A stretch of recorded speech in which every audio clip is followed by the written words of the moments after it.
Nathan Blake had always been a man of precision. Every aspect of his life was measured, calculated, and controlled. From the exact shade of blue in his office walls to the time he spent walking through the manicured gardens of his estate, nothing was left to chance. For years, this meticulous life had served him well. He had accumulated wealth beyond what most could even imagine, built businesses that spanned continents, and traveled to places where luxury was not a choice but a requirement. But all of that had changed the day his wife died. It wasn't sudden, at least, not entirely. She had been sick, and Nathan had spent countless nights at her bedside, watching the woman he had loved more than life itself fade away. He had promised himself that he would be strong for their daughter, Lily, who had only just turned 6. But strength, Nathan soon realized, was not the same as healing. His heart, once full of laughter and ambition, had grown brittle, fragile, like glass that could shatter with the slightest touch. After a funeral, Nathan returned to his routine with robotic efficiency. He kept his schedule tight, his interactions formal, and his emotions carefully locked away. Friends and business associates tried to reach out, offering condolences, invitations, and distractions, but he declined everything. He had made a silent vow, a vow that no one would ever breach. No one would touch his heart again. He could not risk it, not after what he had lost. The mansion was quiet now, almost oppressively so. Lily wandered the hallways like a small shadow, her laughter muted, her eyes reflecting the absence of her mother. Nathan tried to be present for her, but it was a mechanical presence. He fed her, bathed her, made sure she did her lessons, but the warmth that should have come with a father's touch was absent. He often watched her from the study window as she stared at the gardens, her small hands pressed to the glass, and he felt a pang of guilt. He knew she needed more than he could give. But how could he give what he no longer possessed himself? It was on one particularly ordinary afternoon that the fracture in his life became glaringly apparent. Lily had refused to eat her lunch. Nathan had tried everything, the usual coaxing, the gentle sternness, the reasoning, but nothing worked. She sat at the table, arms crossed, stubbornly staring at the plate, her little face twisted in frustration. "Lily," Nathan said, trying to keep his tone even, "please eat something. You need your strength." "No," she snapped, tears welling in her eyes. "I don't want it." Nathan's chest tightened. He had never heard her voice so sharp, so desperate. He had tried to be patient, but patience had limits, and he was beginning to feel the first stirrings of frustration. He put down his silver fork, ran his hands through his hair, and muttered under his breath, "Why can't anything be simple?" It was at that moment that Emma walked in. She had been a new addition to their household, assigned through a professional staffing service, but Nathan had barely noticed her until now. She was small and unassuming, with dark hair that fell in soft waves over her shoulders and eyes that seemed to hold a quiet understanding. She carried a tray with an ease that suggested she was accustomed to caring for people, not just serving food. "Hello, Lily," she said gently, crouching down to the girl's level. "I brought something you might like." Lily glanced at her suspiciously. Who are you?" "I'm Emma," she replied with a warm smile. "I like to make food fun. Do you want to help me taste it?" Nathan watched from across the room, skeptical. He didn't trust easy kindness, didn't believe in smiles that seemed too effortless. But something about Emma made him pause. Perhaps it was the way she didn't shrink back in the face of Lily's stubbornness, or maybe it was the soft confidence in her voice. Whatever it was, he found himself standing silently, observing, unable to intervene. Emma placed a small plate in front of Lily, each bite arranged in tiny, colorful portions that looked more like art than food. "Here, try this one," she said. "It's a little magical, I promise." Lily frowned but reached out cautiously. She took a small bite, and then another. Her eyes widened slightly, and a small giggle escaped her lips. Nathan felt a strange, unfamiliar sensation in his chest, a flicker of relief, maybe even hope. Over the next hour, Emma continued to coax Lily, telling little stories about the foods, making exaggerated faces, and even creating tiny imaginary adventures for each bite. Nathan found himself sitting down at the table, silently watching, a lump forming in his throat. His daughter was laughing, really laughing, for the first time in months. And it was because of this stranger, this quiet woman who had somehow bridged the gap that he could not. When Lily finally finished her meal, she hugged Emma tightly. "Thank you," she whispered, her small voice trembling with gratitude. Emma smiled, patting her back gently. "You did all the work, Lily. I just helped a little." Nathan cleared his throat, feeling awkward and out of place. "Emma," he said, his voice steadier than he expected, "thank you." She glanced at him briefly, eyes kind but unassuming. "It's my job, Mr. Blake." "Really, it's nothing." But Nathan knew it wasn't nothing. He had seen something today that he hadn't seen in a long time, the spark of joy in his daughter's eyes. And with it, a spark of something else, something he had tried to bury. A dangerous, terrifying possibility, the idea that perhaps not all people were capable of hurting him, that some could bring light instead of pain. As Emma left the room, Lily ran to Nathan, her small hand finding his. "Can she stay?" she asked, hope shining in her eyes. Nathan looked at her, and for the first time in months, he felt the beginnings of a smile tug at the corners of his lips. "I think she can," he said softly. That night, Nathan lay in bed, staring at the ceiling. The house was quiet again, but the echoes of Lily's laughter lingered. He thought about Emma, about the ease with which she had entered their lives and the way she had touched his daughter's heart. He tried to push the thought away. He had sworn never to let anyone in again, but it persisted, gnawing at the edges of his resolve. He didn't realize it then, but the walls he had built around his heart were already showing cracks.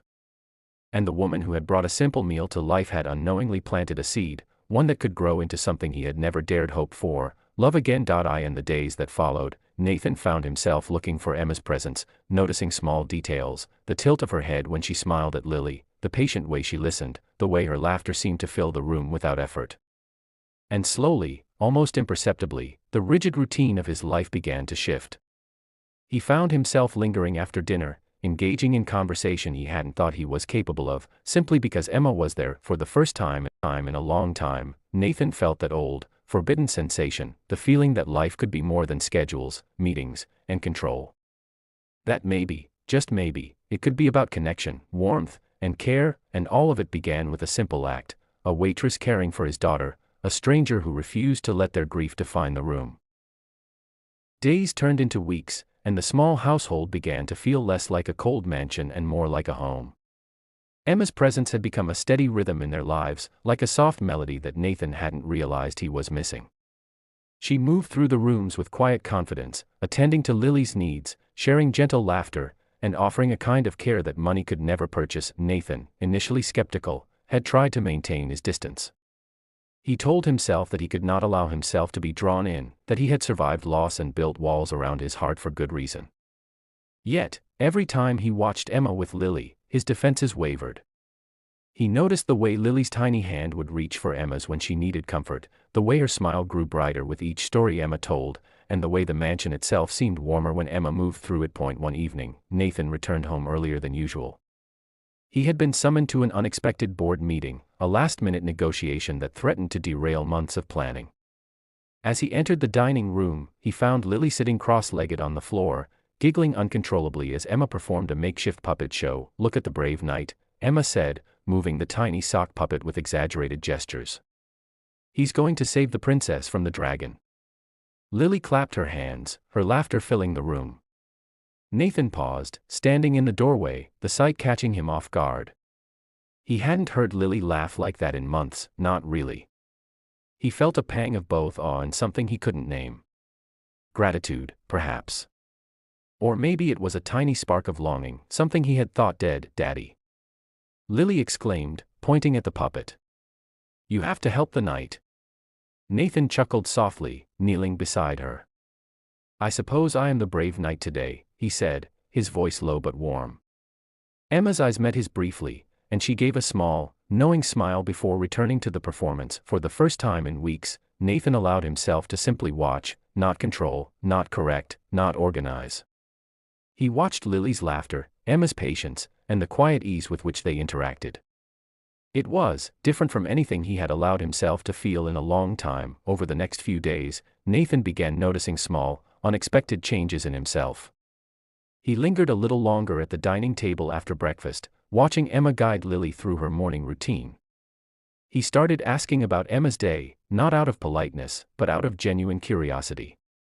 He caught himself looking forward to seeing her arrive, anticipating the warmth she brought without admitting it even to himself. One particularly rainy afternoon, Nathan returned from a grueling meeting, his mind buzzing with stress and negotiation tactics. He barely noticed the sheets of rain pouring outside the massive windows until Emma appeared in the doorway, carrying a tray with Lily's afternoon snack. "You look like you could use a break," she said softly, setting the tray on the coffee table. "Tea?" Nathan hesitated. Normally, he would have waved her off, retreating to his office to decompress alone. But something about the softness in her voice, the quiet concern in her eyes, made him pause. "Thank you," he murmured, taking the cup she handed him. They sat in silence for a moment, the only sounds the rain tapping against the glass and Lily's quiet humming as she munched on her snack. Nathan noticed how Emma's presence seemed to smooth out the jagged edges of his day, how her calm, steady demeanor brought him a sense of peace he hadn't realized he craved. "Lily talks about you all the time," Nathan said suddenly, his voice catching slightly. She really enjoys having you around." Emma smiled, a faint blush rising to her cheeks. "She's wonderful. I enjoy being around her too." Nathan wanted to say more, to express the complex swirl of emotions he felt, gratitude, admiration, maybe even longing, but the words stuck in his throat. He wasn't used to admitting feelings, not anymore. Not to anyone. Days passed, and the bond between Emma and Lily grew stronger, and Nathan found himself an unwilling participant in it. He discovered himself laughing quietly at Emma's playful antics, lingering a little longer when she told stories, and sometimes even seeking her out for advice on matters he had once considered trivial. He found that he trusted her instincts, her judgment, and her patience, more than he had trusted anyone in years. One afternoon, while Nathan was reviewing some documents in his office, he heard Lily calling for Emma in the garden. Curious, he stepped outside and saw a sight that warmed his heart. Emma was on the ground with Lily, both of them splashing in puddles, Emma holding an umbrella above them just enough to shield them from the worst of the rain. Lily's laughter was bright, contagious, and Nathan felt a pang of something he hadn't felt in years, longing. He had always believed that love was too dangerous, that it led to heartbreak and grief. But watching Emma with Lily, he began to reconsider. Here was someone who had no obligation to be kind, who had no reason to care, yet she had chosen to care anyway. She had brought joy into their lives without expecting anything in return. And somehow, against his own will, Nathan realized that he wanted to be a part of that joy. That evening, Nathan found himself sitting in the living room, Lily asleep on the couch, Emma quietly tidying the room. He watched her work with an almost reverent attention, noticing how she moved, graceful, patient, intentional. He realized that he had been wrong all these months to keep people at arm's length. Love, care, connection, they weren't weaknesses. They were strengths, and perhaps, if he allowed himself, they could heal what he thought was irreparably broken. "Emma," he said finally, his voice hesitant. I just wanted to say thank you. For everything. For her, for the house, he trailed off, unsure how to finish the sentence without sounding foolish. She looked at him, eyes soft, and smiled. "You don't have to thank me, Nathan. Really. I'm happy to help. That's all." But Nathan knew it was more than that. He could feel it in the way Lily's laughter filled the house, in the way the air seemed lighter when Emma was near, in the quiet, steady presence she brought into their lives. He didn't need her to say anything more, he could feel it in the way she had begun to change their world, one small act of kindness at a time. As weeks turned into months, the three of them settled into an unexpected rhythm. Nathan's heart, once frozen and unyielding, began to thaw. He found himself laughing at Lily's jokes, listening patiently to her endless questions, and seeking Emma's input on matters he had once handled alone. He was learning, slowly and reluctantly, that it was okay to depend on someone, to let someone in. One evening, as they sat together in the garden, Nathan watched Emma and Lily play with the paper boats they had made and floated in the small fountain. The sunset painted the sky in shades of pink and gold, casting a warm glow over the scene. Nathan felt a quiet ache in his chest, a mixture of hope, longing, and something else, love, perhaps, though he dared not name it yet. He realized, as he watched them, that life had a way of surprising you. He had spent so long convinced that he would never feel again, that he would never allow anyone to breach the walls he had built around his heart. Yet here she was, Emma, shining, patient, unwavering. She had entered their lives not with grand gestures or declarations, but with small, consistent acts of care that slowly, inevitably, broke down the barriers he had constructed. For the first time in years, Nathan allowed himself to imagine a future where love was possible, where joy could coexist with grief, where he could be more than a man defined by loss. He knew it would not be easy. His heart was cautious, wary, and scarred. But for the first time, he believed that it might be worth the risk, and as Emma laughed with Lily, the wind carrying the sound through the garden, Nathan felt something he hadn't felt in a long time, a flicker of hope, fragile and tentative, but real. It was a beginning, the first step in a journey he hadn't thought he would ever take again. He didn't know what the future held. He didn't know if his heart could fully heal, or if love could truly return. But he knew one thing with certainty: Emma had changed everything. And for the first time in a long time, Nathan Blake was ready.